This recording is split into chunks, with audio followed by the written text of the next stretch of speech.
Hi, and welcome to this short video on strategies for proofreading your own writing, presented by the Tuskegee University Writing Center. I'm Dr. Hill. I'm the director of our Writing Center. You will also hear from a few of our writing coaches along the way, giving some of their strategies and advice.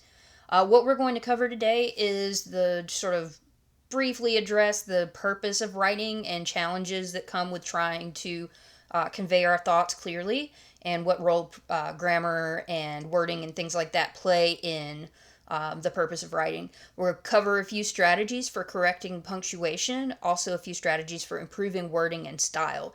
If you're having specific grammar issues, we also have some handouts on different issues available on our WordPress site. So if you know you have issues with comma splices, for instance, one of those handouts will be helpful to you, or one of the videos that accompany them. This is not going to get as much into grammar rules as it is just sort of practices for spotting the issues and correcting them.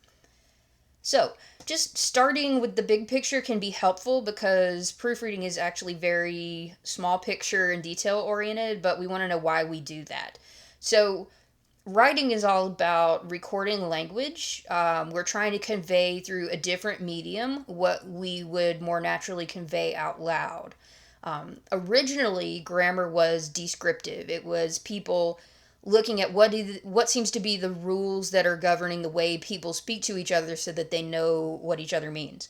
And so writing is supposed to make our meaning and ideas clear to the audience, but we don't have the benefit of that immediate feedback we get when we speak to someone, where they can make a face and tell us that they don't understand that way, or they can literally say, I don't understand what you're saying, or they can ask questions and follow up for more information. So when we write, we're kind of like writing into the void. We don't know if it's being received the way that we intend. And so that lack of immediate feedback makes conveying those ideas clearly even more important, because we don't know if they're clear. And even though it can feel very nitpicky and very rule oriented, grammar can be a really important part of that. So some of the challenges that we face when we're trying to write correctly, and I put correctly in scare quotes there because the more you learn about linguistics and things like that, the less certain you are that there is such a thing as correct. There's just correct for the way you were taught to speak. But we do know that we generally are aiming in college classes to get you closer to standard written English. And so that's what we are usually aiming for when we say correct. But what underlies that is that idea that we want our audience to understand what we're saying the way we intend it to be understood. So when we're writing, the challenge is we know what we meant, but there's not that immediate feedback to let us know if it didn't come across the way we intended, if we didn't make sense. Also, grammar has become prescriptive. It can feel like there's too many rules to keep straight, and sometimes it could be tempting to just be like, well, I'm just not even going to try, or I'm not even going to worry about it. But sometimes it really matters, and so we want to make sure that we are getting it as close to at least what will make our audience understand it as we can get. And then also, it can be big pressure to try to figure out what kind of punctuation do we need, which kind of pause is the one that I'm using here. And that comes from just learning more about grammar and the implications of the different punctuation marks. The most important thing is having that pause to show how the ideas are grouped. And we'll get into that in a little bit. So, 3 pieces of just general proofreading advice. Number 1, and I know this is a ideal situation and it doesn't always work out that way in the real world, but if you can take time away from your writing before you proofread, it will be easier to notice the changes that are needed. Just because if you just wrote it and you immediately start to proofread it, you will see things that aren't there, and you will hear it the way you thought it in your brain, rather than necessarily what made it onto the screen or the paper. So if you take some time away and then you come back, you're not going to remember it as well, and that can let you read it more like that audience who didn't know automatically what you meant. Reading out loud to yourself is one of the best tools available to proofreading your own work. And what I mean by this, if you read slowly and hear it all out loud and make sure you're not inserting words that aren't there, not pausing where there's no punctuation and things like that. You can hear a lot because we learned language out loud for the most part. And we know if it sounds wrong, it's harder to tell on a screen or on a piece of paper. So if you are in a situation where you cannot read out loud, either you're embarrassed or there's people around you or whatever it is, you can approximate that by reading slowly in your own head and hearing it in your head. And you can also try, if you want to, read from the end of a paper to the beginning and hear each sentence by itself. So read the sentence from beginning to end, but start at the end of the paper and work your way backward through the paper. And then that lets you hear each sentence on its own, and you can sort of isolate issues that way. So here, a few of our Writing Center coaches are going to share a few of the things that they do to proofread their own work, especially reading it aloud to themselves and what they're looking for and why they do that. One method I use when proofreading is tackling one thing at a time. I used to always try to correct every mistake in one read, and I almost always miss something. To fix this, I started to correct things separately. For example, I would read my paper once and correct spelling. Then I would read it again and correct punctuation. Finally, I'd read it one last time and correct grammar. Although this makes for about 3 reads, it helped me see my mistakes more clearly. Another method I always use is reading my paper out loud. It helps me correct my tone and put myself in the shoes of my intended reader. Reading out loud is the most efficient way to point out my mistakes in a paper because I'm able to hear wrong word usage, unnecessary pauses, or lengthy sentences. It also helps me to step away from a paper for a while because reading it with fresh eyes allows spelling errors or wrong word usage to stand out better. During my writing process, I will usually proofread and read each paragraph out loud several times before moving to the next paragraph. Once the new paragraph is added, I will then proofread it several times also before reading the paper in its entirety. And then I will make adjustments as I continue. So to further explain that, if I'm writing paragraph 1, I will read over it a few times before starting paragraph 2, and then I will read paragraph 2 a few times through, and then I will read paragraph 1 and 2 together in order to make sure that the paper still flows. So our first two pieces of general advice for proofreading your own work were to take time away from your paper before you try to proofread it, read it out loud to yourself, or approximate reading it out loud to yourself. The third piece of general proofreading advice is, when you can, get another set of eyes and ears on the writing too. So get someone else to look at it, because that's that real test of whether or not your ideas are coming across clearly. And so here's a couple of our writing coaches on why and when they might get someone else to look at their writing. I like to receive a second opinion to make sure my work is legible to others. Sometimes I can write something in a tone that I will understand that will make absolutely no sense to other people. So to avoid this, the proofreading of others is welcome.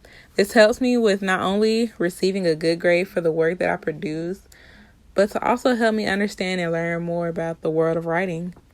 So when you are proofreading for punctuation issues, it can help to think about punctuation marks as just visual markers for pauses. These are the places that we pause if we were saying these things out loud, and we are showing the reader where they should pause to group the ideas together correctly. So here's a sentence, or a couple of sentences that occur in an essay in our freshman composition reader. It says, even in the history of captivating media, the smartphone stands out. It is an attention magnet unlike any our minds have had to grapple with before. And you hear where those pauses are. All of those pauses are punctuation marks when it is written down. And so when you're reading aloud to proofread your own work, you are listening for pauses. If you know you struggle with punctuation, that's what you want to pay attention to. Where do I pause naturally? Where does it sound awkward to pause? And so if it sounds right to pause there, there's probably punctuation that's needed. If it sounds weird to pause there, probably doesn't need punctuation. And so you want to be aware of what your issues are. Pay attention to comments you've gotten from teachers before. If you know you tend to leave commas out, if they're constantly adding commas in when they're marking up your paper, you want to pay attention to listening for places that you naturally pause, and you want to be including punctuation marks. If it's within a sentence, you're probably putting a comma there. Not always, and I'll get into a little bit of that in a second. If you know you tend to overuse commas and overpunctuate, if teachers are constantly crossing out the punctuation marks you have put into your paper because you've got too many, You want to make yourself pause every time you come to a punctuation mark in your paper. And if it sounds awkward to pause there, you probably don't need it. And especially out of those two, if you're overusing punctuation marks, that can be really distracting to a reader, where they're constantly interrupting their thoughts where they don't need to be interrupted. And so both of these can be problematic, and you definitely want to show how ideas are grouped, but you don't want to mark off pauses where they don't naturally go and keep people from being able to read smoothly through your ideas. Then you come to the question of what kind of pause is this pause? Now, definitely knowing what we might consider rules of grammar can be helpful, but in general, periods and semicolons go between the complete sentences, and so remember, for a sentence, you need a subject and a verb at least. Commas are the things that go in between or within those sentences to set off dependent clauses or other non-essential information. And our WordPress site has lots of helpful handouts about different types of comma issues and when you use them and when you don't. So if you know you're struggling with that, you definitely can make use of our one-on-one tutorials, and you can also use those handouts if you think the handouts will help solve your problems. So just looking at the big picture of why punctuation can matter. The main purpose of punctuation in writing is the same as the pauses and inflections when we're speaking. We are letting the reader, listener, know how our ideas are grouped, whether we mean something as a question or an exclamation or something like that. So they are all tools we can use to make our meaning clearer. So punctuation matters when we're proofreading, but another thing you might want to be paying attention to is wording and style. So some things not to do if this is what you're paying attention to: don't overuse the thesaurus tool or use a spinner that substitutes in synonyms for you. Those are not going to improve your wording and style. What they're going to do is make it more confusing for the reader. The word that occurred to you naturally is probably the better fit in most situations. There are times to use a thesaurus tool if you find yourself overusing a particular word and it's getting repetitive. Yeah, find a synonym, but don't do that thinking that that's going to make your writing better. A lot of times that just impedes clarity. And the whole thing about writing is you want to be as clear as you can so the reader understands. So don't assume that longer words are going to be better. Don't do with 5 words what you can do with 1 or 2. All about clarity. It's all about communication. So when you're looking at your wording and style, the things you do want to do, you want to focus on clarity. You want to consider who's your audience and what's your purpose.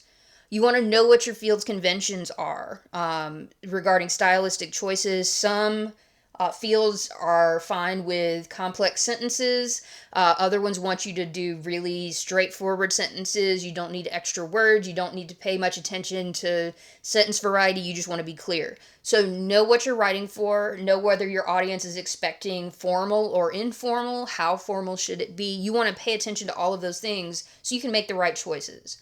Some things you want to listen for when you're proofreading your own work, and I'm assuming you're reading it out loud to yourself because that's a really good tool. You want to listen for conciseness, meaning you want to say things as directly as possible and with as few words as possible. You want to pay attention to your word choice. Are you choosing the right words for the situation? That might have to do with the level of formality, but it might also have to do with other things. You don't want to choose a weak word when a strong one works better.